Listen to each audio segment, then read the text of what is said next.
né? Nós costumamos ter um respeito muito grande pelo track record. Track record é os registros, né, de acerto que um investidor, que um trader de sucesso tem. E nesse sentido o senhor tem um track record invejável, né? Lá em 1992, quando o PT falava de ética na política, o senhor já alertava que a conversa não era bem essa. Era uma treta, era tudo uma treta. Eu dizia isso porque eu conheço os personagens. Pô. A pergunta é exatamente essa. Como é que o senhor conseguiu, com tanta precisão, traçar aí o cenário político brasileiro 20 anos à frente? Em primeiro lugar, conhecer os personagens e acompanhar, vamos dizer, a duplicidade de discurso deles. Porque você sempre tem um discurso para fora, para o público, e tem um discurso interno que aparece, vamos dizer, nas assembleias do partido, nas reuniões, nas publicações, etc, etc.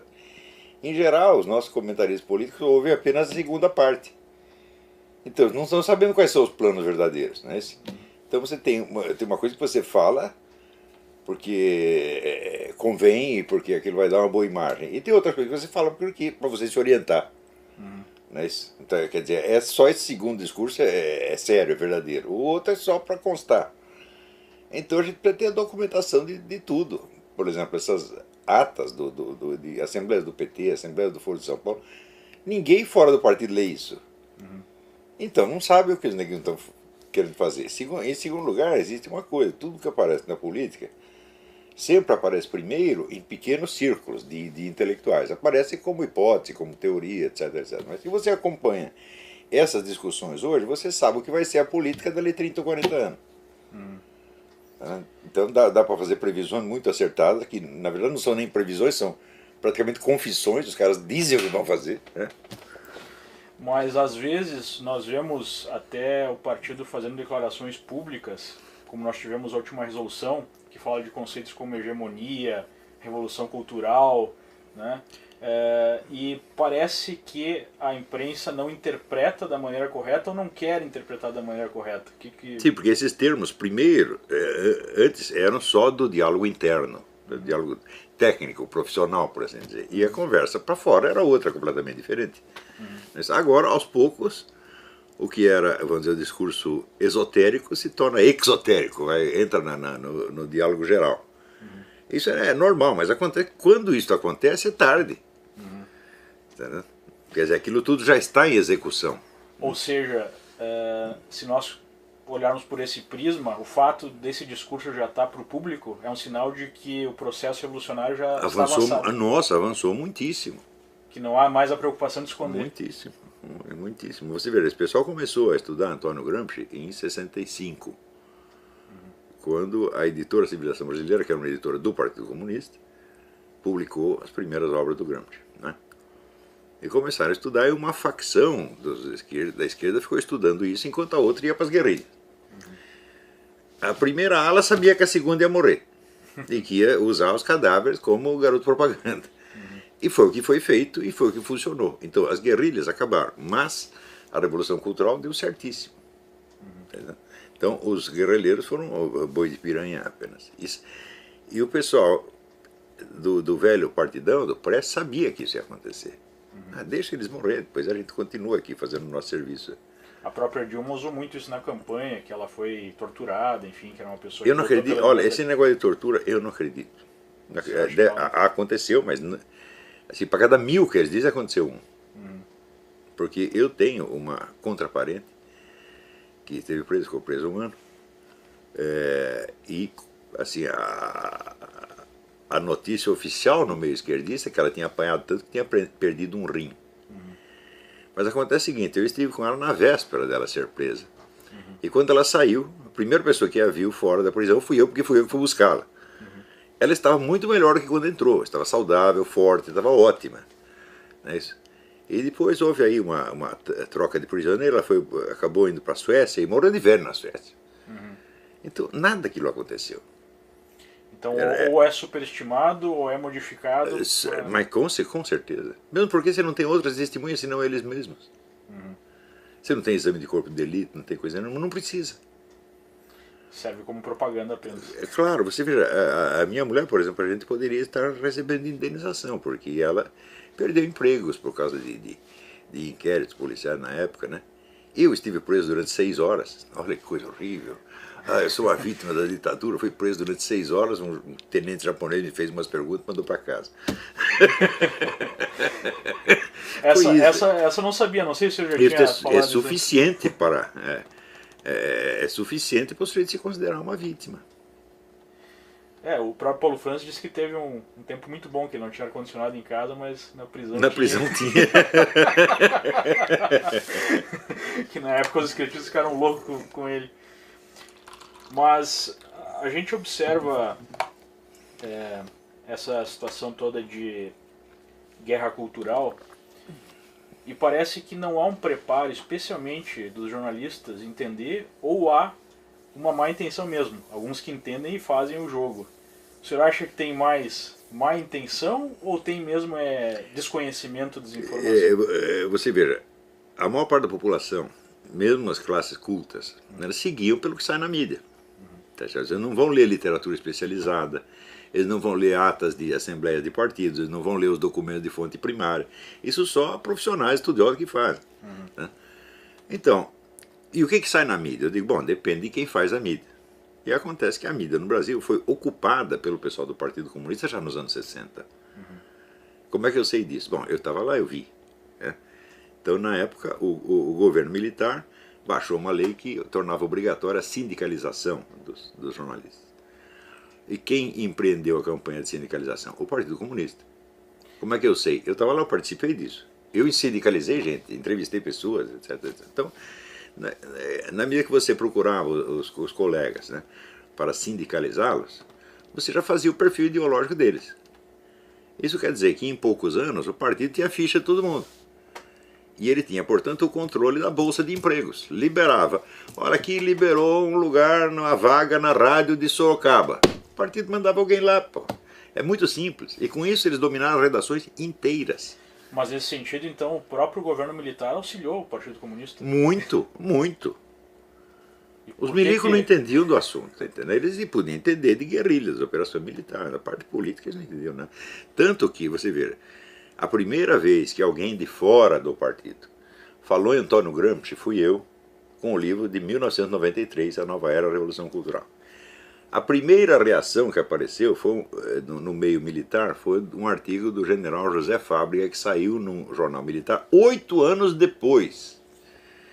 Daí, passados mais 4 anos, quer dizer, 12, daí o general Sérgio Augusto Avelar Coutinho escreveu um livro sobre Gramsci. Depois outro livro, os 2 livros muito bons.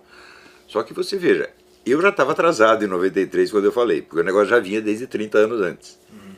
Então são 30 anos mais 12, 42. Então, eles têm uma dianteira histórica. Muito, nossa, uma dianteira.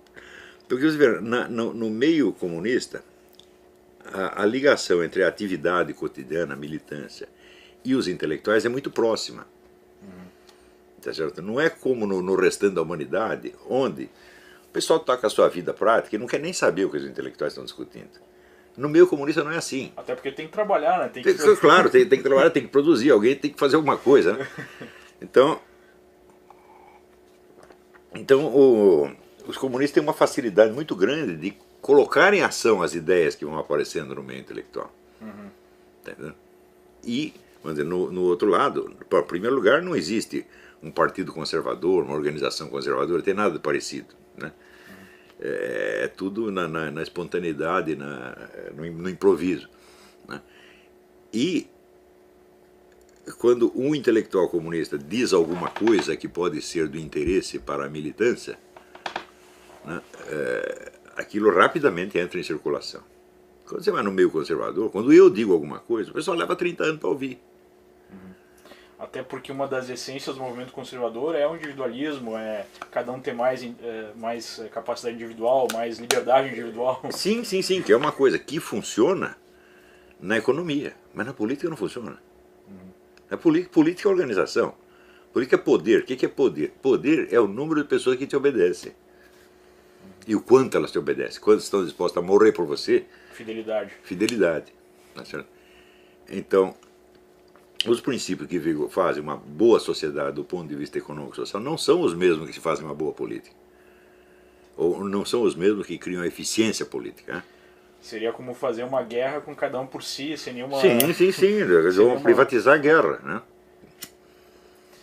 E dentro desse contexto, talvez essa seja a única maneira correta de entender o que acontece, né? Com o ponto que eu queria chegar com o senhor, que é, por exemplo, a corrupção na Petrobras.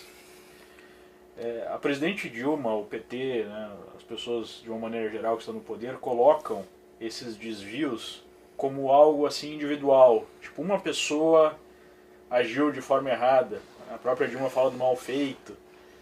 Só que, para alguém que olha de fora, observa um pouco, fica complicado perceber uma certa recorrência, né, de escândalos, de roubos, e achar que isso é tudo uma falha, né, e não a regra. Então, isso aí é a mesma coisa que na história do comunismo, na história de 80 anos de comunismo. Então, tudo o que acontece de mal e que se comprova, no primeiro lugar, demora para comprovar. Né? Quando os comunistas cometem um crime, leva 30, 40 anos para chegar na mídia. Né? E, em segundo lugar, é tudo sempre explicado como se fossem desvios acidentais. Agora, você vê, o marxismo não é uma teoria que pretende explicar a história pelas suas leis estruturais? Então por que a história deles mesmo não é explicada por leis estruturais, mas é sempre explicada por curiosas coincidências? Ou por desvios. Ou por desvios acidentais. Isso não tem o menor sentido. Mas a noção do desvio acidental, ela funciona por um motivo muito simples. Aí eu preciso dar um pouco de explicação mais teórica. Vamos lá. Nós sabemos que a proposta de uma economia comunista, economia 100% estatizada, é impossível. A demonstração disso foi dada em 1921 pelo Ludwig von Mises.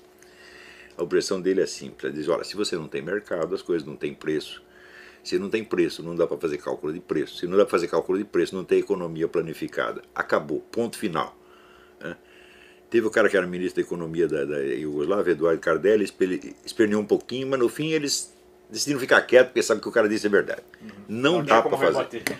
Não dá para fazer isso aí. Né? Vai ter que fazer outro negócio e chamar de comunismo. Né? Então, isso quer dizer que a economia comunista sendo impossível, eles não vão realizá-la, mas eles vão realizar alguma outra coisa. O que é a outra coisa? Outra coisa é o fortalecimento político ilimitado do movimento comunista. Ele não precisa estatizar a economia para ele ser impotente, para ele ser onipotente. Entendeu? Basta ele estatizar tudo mais. A educação, a cultura, a moral, entendeu? As relações humanas, tudo. Eles controlam tudo. A economia, não, curiosamente, a coisa que eles menos controlam é a economia. Até porque não tem como. Não tem como. Então eles controlam o resto. Então agora o pessoal capitalista que só liga para a economia, ele diz, não, mas eles estão deixando a gente praticar o capitalismo aqui, então não é o comunismo. Eu digo, mas nunca existiu outro comunismo senão esse, você está entendendo? A ideia do comunismo universalmente estatizado é uma besteira. Não, hoje nós sabemos que na União Soviética, durante toda a história da União Soviética, incluindo o período stalinista, você tinha pelo menos 50% da economia privada. Era ilegal, mas o governo deixava, porque se fechasse a economia privada, acabava toda a economia. É como o mercado negro que está surgindo com muita força na Venezuela. Isso, exatamente. Quer dizer, legal ou ilegal, o capitalismo está lá. Não existe essa coisa de... é a situação natural. Mas é evidente. Só existe economia capitalista, não existe economia que não seja capitalista. Se você pensar, mas a economia feudal, eu falo, meu filho, naquele tempo o capital era a terra. O capital consistia de duas coisas, terra e armas. Esse era o capital. Então era uma economia capitalista feudal. Não existe, acabou o feudalismo, começou o capitalismo. Eu digo, não, os primeiros capitalistas da Europa foram os senhores feudais, começaram com a indústria da construção civil.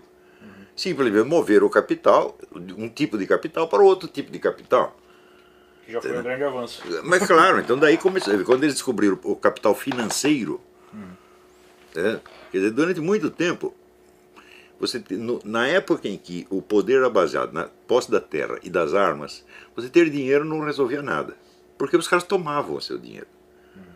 Tem a famosa cena no Salammbô, do Flaubert, em que um soldado na guerra diz para o outro, quando terminar a guerra, eu vou comprar uma fazenda, comprar um arado e plantar e ganhar dinheiro. O outro falou, não vou fazer nada disso. Puxou a espada e falou, está aqui o meu arado, eu ganho dinheiro com isso.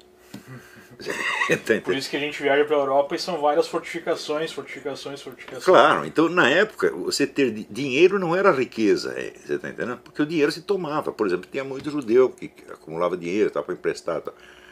Quando faltava dinheiro para os outros caras, o que eles faziam? Invadiam o bairro judaico, matavam os caras e tomavam o dinheiro deles, pô. Né? Esse negócio é baseado nas armas, então o dinheiro não é um poder. Né? Claro que ajuda a ter dinheiro, mas... Veja, quando o sujeito assalta o outro na rua, por definição, o assaltante é mais pobre do que o assaltado. Só que ele tem uma arma e o assaltado não tem. Então, no sistema feudal vigorava assim, era o poder das armas. Quando se organiza, então, começa a se organizar os estados modernos, tal, bom, a sociedade acalma um pouco, tá certo? E você cria um governo centralizado, um estado, e esse estado, então, provê uma certa paz, uma certa ordem, de modo que aí o dinheiro começa a ser um poder. É? Porque há a possibilidade de mantê-lo. É claro, quer dizer, o dinheiro se torna um poder se existe uma base jurídico-policial para sustentá-lo. Ele por si não é poder nenhum. Você pensa, o que é um dinheiro? O que é uma nota qualquer? Você pega uma nota de $1, de R$1. O que é isso? O que está escrito lá?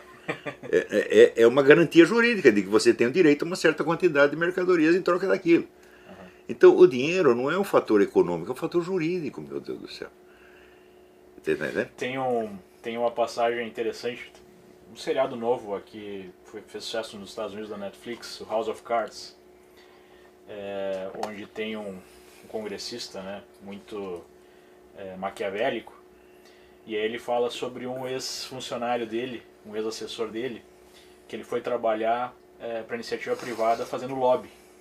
Aí ele, uma hora ele vira para a câmera, né, o estilo do documentário é assim, ele faz algumas coisas e comenta com o telespectador. Aí ele fala, coitado, ele acha que o dinheiro é mais importante que o poder. Eu não respeito quem não entende isso. Mas isso é a lição número 1. O dinheiro não é um poder. Em situações normais, onde o dinheiro é garantido pela ordem pública, por um Estado armado, bom, aí ele se transforma num meio de adquirir poder. Você está entendendo? Mas, em geral, o capitalista tem sido sempre, né, o porquinho que você engorda para matar no fim do ano. Isso é sempre assim. Né? Então, seria um pouco aquilo que a Ayn Rand coloca no livro dela, da exploração dos empreendedores e tudo mais por um grupo político. Mas sem sombra de dúvida, nós estamos vendo, e nesse ponto ela tem toda razão. Eu acho que a Ayn Rand, como filósofa, não é grande coisa, mas como analista desse fenômeno comunista, ela é muito boa. Né? E ela tem toda a razão, quer dizer, um grupo político organizado domina uma classe capitalista inteira. Os capitalistas nunca foram classe dominante, isso é absolutamente ridículo. Você diz, e na Revolução Francesa a burguesia tomou o poder. Você está bem, então você vai pegar todos os caras que exerceram o poder na Revolução Francesa e me mostra um capitalista ali dentro. Não tem nenhum. Você tinha intelectuais, você tinha padres, tinha nobres, uma parte da nobreza que aderiu a esse negócio. Entendeu? Capitalista não tem nenhum. Sim, até porque, via de regra, o capitalista está preocupado em produzir alguma coisa, em inventar alguma coisa, em trabalhar. É evidente, quer dizer, a especialidade do capitalista é gerar riqueza, né, e não roubá-la dos outros. Exatamente essa era a pergunta que eu faria em relação à questão da evolução do PT no Brasil, porque pegou muita gente de surpresa quando Lula tomou posse lá em 2003, que ele não fez nada daquilo que se falava de quebrar contrato, de acabar com a propriedade privada diretamente, né, Claro que ele não ia fazer isso, mas só imbecis pensam isso. Agora tem dois tipos de imbecis. Tem os imbecis da esquerda, que são jovens comunistas que acreditam que vão fazer a revolução à tapa, e você tem os imbecis da direita, que são capitalistas que morrem de medo dessas coisas. Você vê, um governante comunista, revolucionário, que assume o poder numa nação capitalista democrática, ele tem uma situação na qual ele precisa empreender uma ação dupla. Por um lado, ele precisa administrar as coisas como estão. Elas precisam continuar funcionando de algum modo. Por outro lado, ele tem de fomentar a transformação revolucionária. Essas duas coisas entram em conflito o tempo todo, mas ele tem que fazer as duas ao mesmo tempo. Isso é difícil, e essa era a situação do Lula, e é ainda a situação da Dilma. Em segundo lugar, você tem que entender o Brasil dentro do plano geral do Foro de São Paulo. O Foro de São Paulo tem uma estratégia para a América Latina inteira e não só para o Brasil. a função do Brasil não é virar comunista. É ao contrário, o Brasil vai ser o último país que vai virar comunista. Porque ele tem que gerar riqueza para fomentar o comunismo na Venezuela, no Chile, na Argentina, onde der. Você está entendendo? Então, quando o pessoal fala, não, o PT vai transformar o Brasil numa nova Cuba, né? Tem dois tipos de pessoas que dizem isso. Uns dizem com uma esperança, que maravilha, vai ser uma Cuba. Outros dizem com horror. Mas isso não é verdade. Tá certo? O PT não vai transformar o Brasil numa nova Cuba. Seria loucura se fizesse isso. Ele não pode afundar, matar a galinha dos ovos de ouro, não pode fazer isso. É burrice, não vai fazer de jeito nenhum. Então você vai manter uma economia capitalista ao mesmo tempo onde você vai implantando um sistema socialista e tudo mais. A economia ela tem que ser deixada com uma certa liberdade, porque senão ela não funciona, senão ela estrangula.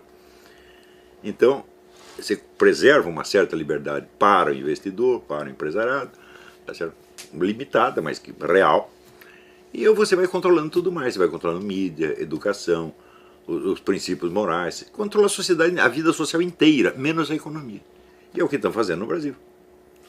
Mas nesse caso, como é que a gente poderia imaginar a evolução dessa revolução? Bom, a evolução é a seguinte, as transformações, elas são planejadas, são lentas, e para as pessoas que só acompanham as coisas pela mídia, elas se tornam imperceptíveis. Porque a memória da mídia é 15 dias no máximo. Então você não consegue, as pessoas não conseguem fazer uma linha de comparação ao longo do tempo. Parece que não mudou muito, digamos assim. Parece que não mudou muito, porque o ser humano se acostuma a qualquer coisa. Durou mais de 3 meses, pronto, já virou uma eternidade. Já virou sempre a natureza das coisas, sempre foi assim.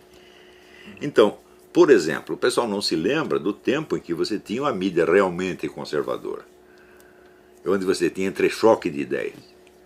Você, por exemplo, no Rio de Janeiro, você tinha a Tribuna da Imprensa, que era do Carlos Lacerda, e você tinha a Última Hora, que era do Samuel Weiner. Os dois sempre brigando. Um liberal-democrata, outro comunista. Né? Hoje não tem mais isso. Isso foi desaparecendo. E se criou uma uniformidade. Isso foi algo que chamou bastante a minha atenção quando eu comecei a acompanhar mais a mídia americana, que existe claramente uma linha editorial, tanto de esquerda quanto de direita. E fica claro para todo mundo. Mas no Brasil não tem mais. Não. No Brasil, parece que é uma busca assim. E o pessoal se acostumou com isso. Pela isenção, pelo politicamente correto, por não demonstrar nenhum lado, né, e chamam isso de jornalismo. E outra coisa que funcionou foi a tal da estratégia das tesouras, né, onde você designa um partido comunista mais radical, que vai promover as mudanças, e outro mais discreto, cuja função, sobretudo, é amortecer, anestesiar e desinformar. Então, esta segunda ala é o que domina a mídia. A mídia não é comunista. Né? Ela simplesmente é desinformante. Ela está aí para acalmar as pessoas, mostrar que está tudo na mais perfeita ordem, enquanto vão acontecendo mudanças radicais, drásticas, profundas. Nesse sentido, então, a gente poderia dizer que seria mais ou menos o papel do PSDB? Sem dúvida, sem dúvida. Isso não quer dizer que todo mundo no PSDB esteja sabendo disso ou compactue com isso. Mas a linha geral é esta, sobretudo o pessoal do Zé Serra. O Zé Serra é um desinformante. Né? Ele está aí para isto. Tá entendendo? Então, ele é o anestésico do negócio, só serve para isso. Agora... Por isso que a gente vê, por exemplo, num debate, eu lembro, como se fosse hoje, num debate que teve Lula e Serra, onde na segunda vez que ele se candidatou e concorreu com o Lula, parecia mais uma conversa de comadre do que um Claro, debate. Conversa em família. Né? E você vê, uma das medidas centrais dessa mudança foi proibir o debate ideológico. Você só pode discutir questões administrativas. Isso quer dizer que a ideologia fica intacta. E quanto mais poderosa ela se torna, mais ela se torna invisível. Então você está já sob um sistema de controle social comunista e o pessoal pensa que o comunismo acabou. Por quê? Porque não é discutido. E quando alguém resolve, como a gente está vendo agora, um renascimento, de certa forma, do movimento conservador... A consciência dessas coisas. Há uma gritaria absurda. É fascista, Sim, é nazista... porque eles contavam, absurdo. eles achavam que tinham dominado a situação completamente. Achavam que era um poder hegemônico. né? Eu digo, mas não era tão hegemônico assim. E eu sempre disse para eles, olha, tudo que eu estou dizendo, amanhã você vai ver a massa gritando isso na rua. Não adianta você tentar esconder. Eu vou falar para o pessoal da grande mídia, não briga comigo que você perde. Por quê? Porque eu estou dizendo que 2 mais 2 dá 4, você está dizendo que dá 5,5. Mais dia, menos dia vai dar 4. Pô, em algum momento as pessoas têm que... Em algum momento vão perceber, tá certo? Então, não adianta querer esconder. Mas eles achavam que tinham o controle total da situação. Agora, na verdade, qualquer oposição ideológica, a última palavra para designar é a conversa do ódio, né? O discurso do ódio. Sim, você veja, esse pessoal publica anúncios toda hora. Assim, nós temos que matar o Lobão, nós temos que matar o fulano. Eles dizem isso o tempo todo. Eu vi, inclusive, um próprio funcionário público, né? Colocou no seu Facebook. Sim, e deu o endereço todo. Fizeram isso comigo uma vez no Rio de Janeiro. Deram meu endereço, ele está em tal lugar tantas horas, vamos lá matar. Eles faziam isso o tempo todo. Quando eu cheguei, o prédio, alguém da polícia tinha lido, o prédio estava cercado pela polícia, eu nem sabia. Né? Eles faziam isso o tempo todo e você dá uma reclamadinha e diz que você é o discurso de ódio. Esse pessoal é muito cínico, mas esse cinismo ele é natural na mentalidade revolucionária, porque ela é baseada na mentira. Né? Em primeiro lugar, vou dizer, é baseada na promessa do comunismo.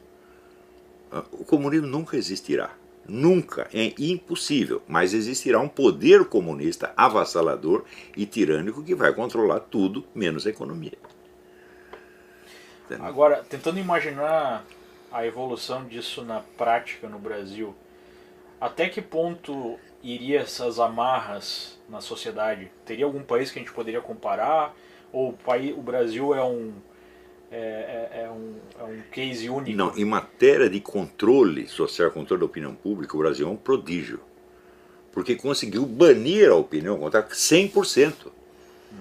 Se você lê a mídia, por exemplo, dos anos 60 até 70, você tinha vários colunistas, formadores de opinião, conservadores, católicos. Você tinha o Gustavo Corsão, você tinha o Lenildo Tabosa Pessoa, tinha um monte de gente. Esta opinião foi banida. E o que eles chamam de direita hoje é a própria ala da esquerda dos desinformantes, é a esquerda mais moderada. Isto é o máximo de direitismo que é admitido. E isto foi aceito no Brasil inteiro como se fosse a situação normal. A direita é o PSDB. É uma situação inteiramente anormal. Não é isso? O próprio S colocou, não me empurrem para a direita que eu não vou. Claro, você vê a alegria com que o Lula, nas 2 últimas eleições, ele celebrou o fato de que todos os candidatos eram de esquerda. E todo mundo achou normal. Embora ele diga que todos são de esquerda, o partido continua tratando a sua ala, vamos dizer, tucana, como se fosse a direita. Porque essa é a única direita admissível. Qualquer outra não seria. Qualquer outra é fascista, é nazista, está banida completamente. Quando foi banido? Isso foi banido ainda durante o regime militar. A esquerda dominava a mídia de tal maneira durante o regime militar que eles conseguiram tapar a boca de toda a direita já durante o regime militar. Isso que eu acho que é o mais paradoxal, que se a gente fala isso para 90% da... Eles não têm a menor ideia. Eles acham que é um absurdo, que na verdade durante a ditadura a esquerda foi destruída, né, e foi renascer depois por Lula. A esquerda militar foi destruída. A outra esquerda, a esquerda pacífica, foi protegida pelo governo. Né? A ideia do governo era dividir a esquerda. Então eles só combatiam a esquerda armada. A outra, eles davam dinheiro. Era a teoria da panela de pressão do Golbery. Sim, só que a panela de pressão, a válvula não era uma válvula, era um rombo. Né? Então, você vê o que aconteceu em todos os jornais no Brasil. Todos eram dirigidos por gente de esquerda e só entrava gente de esquerda. Hoje mesmo saiu um depoimento naquela página Socialista Morena, esqueci o nome da moça. Ela contando, vamos dizer, como quando ela entrou no jornalismo, ela foi vendo a infinidade de gente do movimento político dela, que era Libelu, Liberdade e Luta, que é uma facção trotskista, que estava lá dentro. Estava todo mundo. Agora, procura um católico conservador lá dentro. Não tem nenhum. Você está entendendo? Então, isso foi assim durante todo o período militar. Então, quando acabou, digamos assim... Eles tinham o controle completo da situação na mídia. E o pessoal que lê mídia... Tanto é que a própria Constituição de 88 é uma Constituição socialista. Sim, já foi feita para isso. Né? Então, você pensar, por exemplo, o governo esmagou a esquerda, fala, pera, então você me mostre um filme anticomunista que tenha sido feito pelo governo militar. Um filme de propaganda anticomunista, tem nenhum, zero. Me mostra um livro anticomunista que o governo tenha publicado, nada. Me mostra um jornal anticomunista que o governo tenha financiado, nada. Eles não fizeram nada nessa área. O argumento deles é que eles agiram através da censura, censuravam os jornais, censuravam revistas, não deixavam as coisas... Sim, de fato eles censuravam, porém, como era feita a censura? A censura era um funcionário da Polícia Federal que ficava na redação, às vezes ficava fora no Estadão, eles não deixavam entrar. Veja, o censor ficava na portaria. Né? Primeira vez que o censor entrou, o Rui Mesquita mandou todos nós sairmos da redação, nós todos saímos, o cara ficou sozinho lá. E ele vetava uma notícia ou outra. Ou seja, ele não influía na linha editorial. Era uma censura pontual. Sim, o senhor era testemunha viva disso. Sim, eu estava lá. Matérias que eu escrevi, muitas foram cortadas. Né? Uhum. Então, era uma censura pontual. E, mais ainda, em segundo lugar, todas as notícias que eram proibidas acabavam sendo publicadas depois. Ou publicadas simultaneamente de maneira mais ou menos camuflada. Uhum. Tem caras que se tornaram especialistas em transmitir notícias proibidas. Um era o Vilas Boas Correia, que escrevia no Estadão, Jornal da Tarde. Ele escrevia numa linguagem toda barroca e passava a informação. Entendeu? Então as notícias acabavam sempre sendo liberadas, mais cedo ou mais tarde. Até porque os censores eram meio limitados também. Claro, a gente não tinha preparo para isso. Uhum. Né? Isto quando não acontecia, como aconteceu no Pasquim, que o censor era amigo dos caras. Entendeu? E ele ficava lendo as matérias junto com a namorada dele. E ela gostava do Pasquim, ela dizia, não, benzinho, deixa isso aí passar. Foi assim, o próprio pessoal do Pasquim conta isso. Então, vamos dizer, foi uma coisa muito limitada, não tem comparação com o controle total, tá certo? Que veio depois exercido pela própria esquerda. Então, hoje nós estamos sob um regime de censura muito pior do que a ditadura jamais implantou. Sim, porque em certo nível é uma censura muitas vezes autoimposta.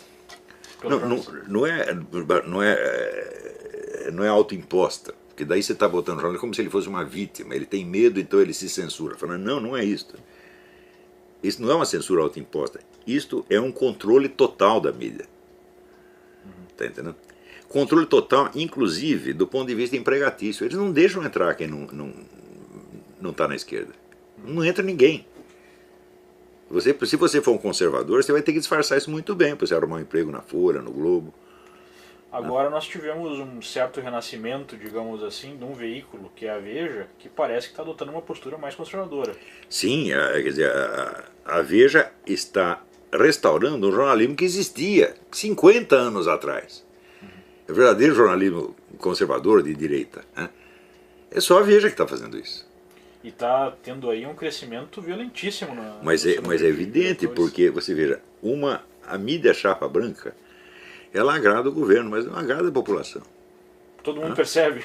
Todo mundo percebe e se cansa daquela coisa. Aquele negócio uniforme, homogêneo, todo dia a mesma conversa, dando a impressão que está tudo bem. Né? A pessoa se cansa disso, não cria entusiasmo.